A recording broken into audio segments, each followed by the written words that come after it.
Imagine अगर आपके पास ऐसी पावर्स आ जाएं कि आप इस 3 डायमेंशनल वर्ल्ड में कहीं भी ट्रैवल कर सकते हो। जैसे आज आप इंडिया में हो, कल आप अमेरिका जा सकते हो, परसों आप चाइना में हो सकते हो।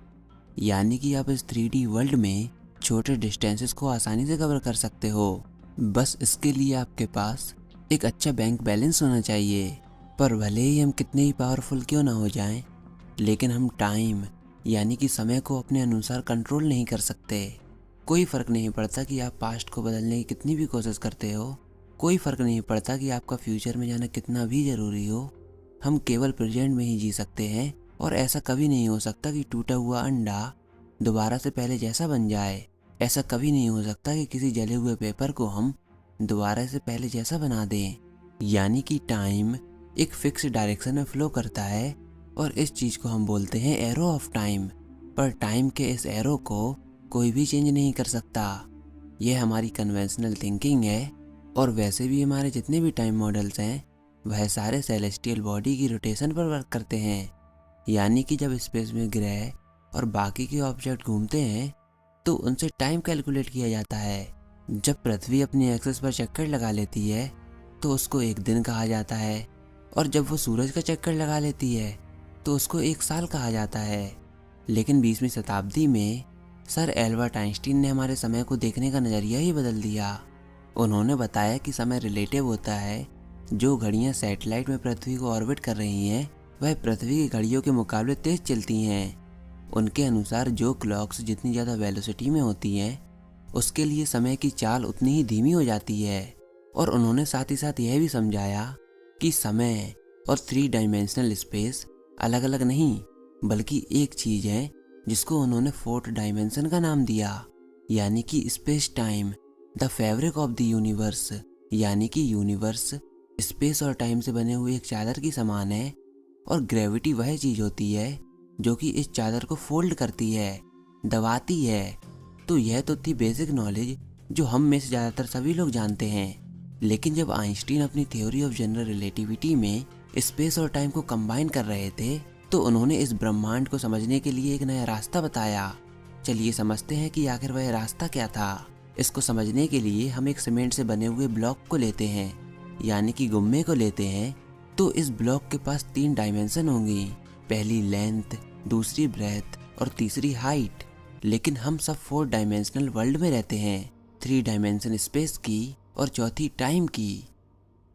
अब ब्लॉक यूनिवर्स एक 4 डायमेंशनल ब्लॉक है, लेकिन वो सीमेंट का नहीं बल्कि स्पेस टाइम का बना हुआ है। और यूनिवर्स में जितना भी स्पेस और टाइम है वह सब इसी ब्लॉक के अंदर कैद है। लेकिन हम अभी तक इस ब्लॉक को क्यों नहीं देख पाए? वह इसलिए क्योंकि हम स्पेस टाइम के ब्लॉक के अंदर रहते हैं। बिल्कुल वैसे ही अगर हम पृथ्वी के अंदर रहते हैं तो हम यह नहीं बता सकते कि वह फ्लैट है या फिर गोल है। अगर हमको यह पता करना हो तो हमको पृथ्वी के बाहर जाना होगा, तब जाकर हमको यह पता लगेगा कि हम एक गोल ऑब्जेक्ट के अंदर रहते हैं।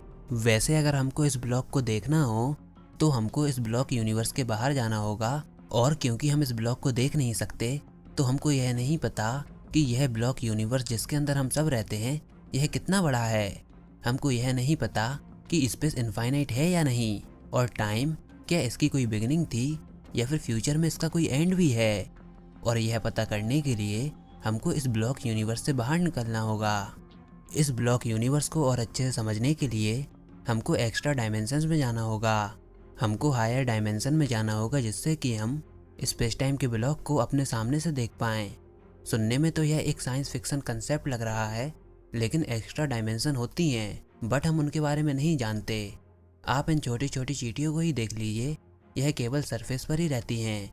यह केवल 2 डायमेंशन में ही दुनिया को देखती हैं। और क्योंकि यह केवल सरफेस पर रहती हैं तो उनके लिए हाइट जैसी एक्स्ट्रा डायमेंशन जैसी कोई चीज़ ही नहीं है। लेकिन क्या होगा अगर इनमें से ही एक चींटी किसी तरह किसी एक्सीडेंट या फिर किसी और रीजन के चलते एक टावर बना ले और वह उस टावर पर चढ़ जाए? तो उनके लिए एक अननोन तीसरी डायमेंशन अनलॉक हो जाएगी, जबकि इससे पहले वह दुनिया को 2D में ही देखती थी। और बिल्कुल यही चीज़ हमारे ऊपर भी एप्लीकेबल है।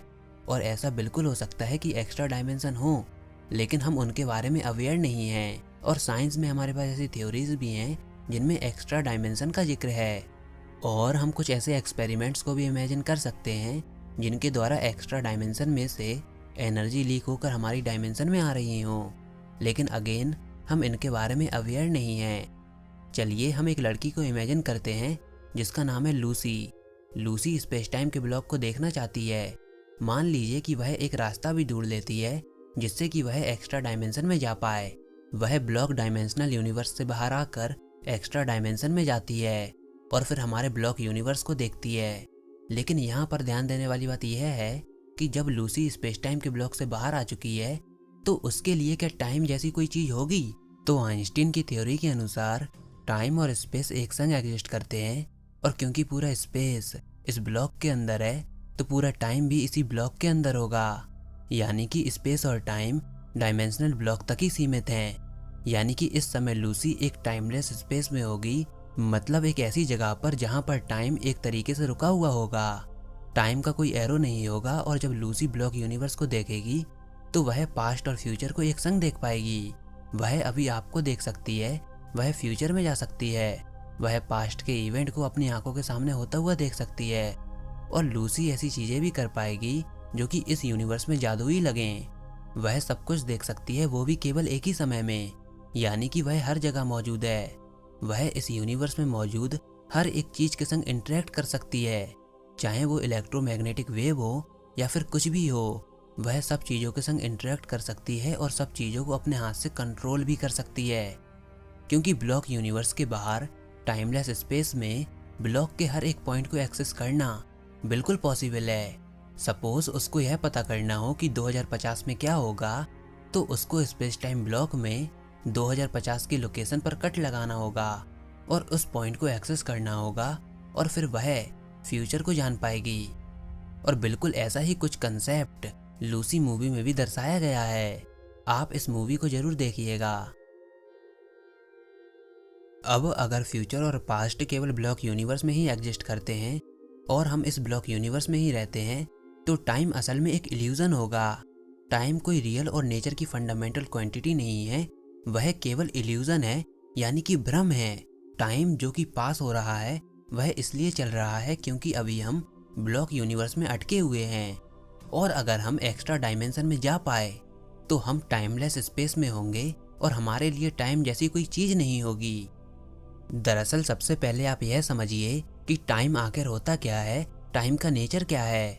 इसको समझने से पहले आप यह समझिए कि हमारे आसपास जितनी भी चीजें हैं वह सब पार्टिकल से मिलकर बनी हैं। जैसे पानी वाटर मॉलिक्यूल से मिलकर बना है, मॉलिक्यूल्स इससे भी छोटे पार्टिकल्स यानी कि एटम से मिलकर बने हैं, और खुद एटम भी काफी टाइनी पार्टिकल से मिलकर बने हैं। यानी कि इस दुनिया में सब चीजें पार्टिकल से ही मिलकर बनी हैं।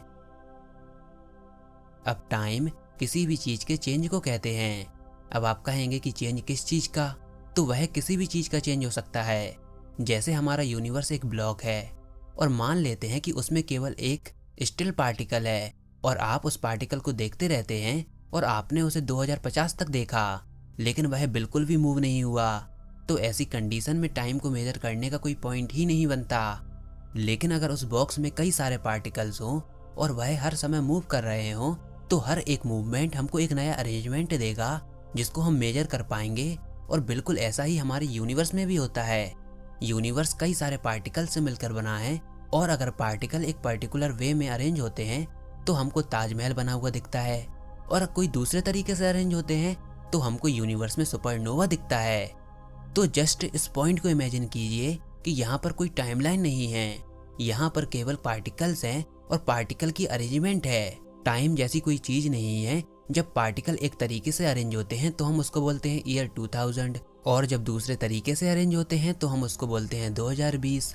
यानी कि यूनिवर्स एक किताब के पन्नों की तरह है जो कि हर समय पलटता रहता है और नए नए इवेंट्स को जन्म देता है, जिसको हम क्या बोलते हैं, समय। जैसे कि क्या आपको पता है कि व्हाइट कलर जैसी कोई चीज नहीं होती, वह सारे कलर का कॉम्बिनेशन होता है। लेकिन जब हमारी आइज पर सारे कलर एक संग पड़ते हैं तो हमारा माइंड इन सारे कलर को इकट्ठा करके व्हाइट कलर दिखाता है। लेकिन असल में यह क्या है, एक ऑप्टिकल इल्यूजन है। बिल्कुल व्हाइट कलर की तरह ही टाइम का फ्लो भी एक इल्यूजन हो सकता है, और जो चीज एग्जिस्ट करती है वह है केवल पार्टिकल्स, और हमारा माइंड जो कि पार्टिकल की पिछली अरेंजमेंट को याद रखता है तो उसको हम बोलते हैं पास्ट, और जब एक नई अरेंजमेंट को प्रेडिक्ट करता है तो उसको हम बोलते हैं फ्यूचर। तो इस तरीके से हमारा माइंड एक असल टाइम मशीन है। तो फिर हम क्यों दोबारा पास्ट में नहीं जा पाते?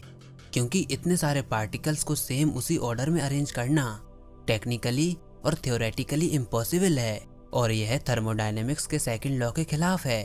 तो देखिए, अब आपको क्लियर हो चुका होगा कि टाइम जैसा कुछ भी नहीं होता, सब कुछ पार्टिकल्स के मोशन और अरेंजमेंट के कारण है। और अगर पार्टिकल्स एक जगह पर रुक जाएं और कोई भी मोशन ना हो तो टाइम भी वहां पर रुक जाएगा, तब टाइम वहां पर 0 होगा। अब मेरे अनुसार ब्लैक होल के पास टाइम स्लो क्यों हो जाता है, और ब्लैक होल की सिंगुलैरिटी पर मेरे अनुसार टाइम लगभग 0 ही होगा, क्योंकि ब्लैक होल की सिंगुलैरिटी में पार्टिकल का मोशन लगभग ना के बराबर होगा, क्योंकि डेंसिटी काफी ज्यादा होती है और सारे पार्टिकल्स काफी नजदीक होते हैं। इसलिए जब पार्टिकल्स का इतना ज्यादा मोशन नहीं तो टाइम भी उतना ज्यादा नहीं। और ब्लॉक यूनिवर्स के बाहर एक्स्ट्रा डायमेंशन में भी कुछ ऐसा ही होता होगा। पार्टिकल्स का मोशन नहीं तो टाइम जैसा कोई कंसेप्ट भी नहीं। तो फ्रेंड्स, यह सब था इल्यूजन ऑफ टाइम, जिसको हम सब सच मानते हुए आ रहे हैं। आई थिंक आपको यह वीडियो जरूर पसंद आई होगी। अगर ऐसा है तो इस वीडियो को लाइक कीजिए, अपने दोस्तों के साथ शेयर कीजिए, और आगे भी हमारे साथ जुड़े रहने के लिए हमारे चैनल को सब्सक्राइब कर लीजिए, जिससे कि आगे आने वाली कोई भी वीडियोस और अपडेट्स आपसे मिस ना हो पाएं।